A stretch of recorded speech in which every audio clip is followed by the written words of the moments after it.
Everybody, it's Anna. Time for our Tuesday card in this week's tarot story.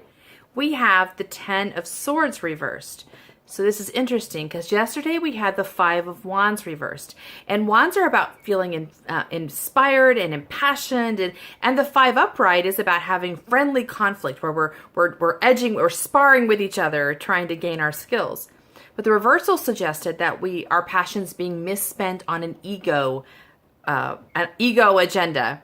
Well, today's card kind of gives us some verification of that. Swords are connected to the mind. They are about the ego, ideas, beliefs, expectations. And the number 10 is about the completion of the work. Now, if we turn this card upright, we see there's a fellow lying next to a sea. He is lying face down with 10 swords in his back. So we might look at this card and think it's very negative, but it's a 10 card. So it's a card about completing an important work. When this card shows up, it tells us that this old idea that we've been living with, an old set of principles or beliefs or expectations, is finally killed off, and we're finally free from it and able to do something else. This shows us that we are in the position of having transformed our mind, which is what we have to constantly do when we're in the spiritual journey. In the background, we have the sunrise, and that's showing us the new day is dawning. So even though it looks a little bit scary, and it can feel kind of icky to be in this place, it's actually a powerfully positive card. But it came to us reversed.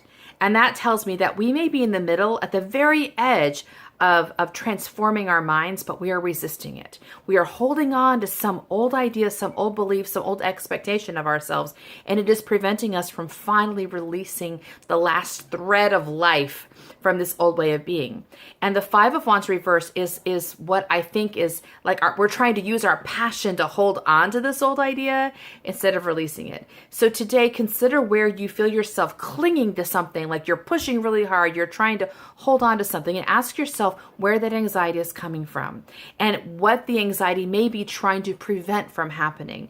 We are most anxious right there at the end, right there at the moment of release. And that is the moment just before the miracle happens. So consider today where your anxiety is really talking to you, where you're using this 5 of Wands energy. You want to fight with somebody, straighten them out, and ask yourself, what's the change that is covering and trying to prevent, so that you can relax into the transformation that your soul is trying to guide you on. I hope that's helpful. See you tomorrow for our next card. Bye.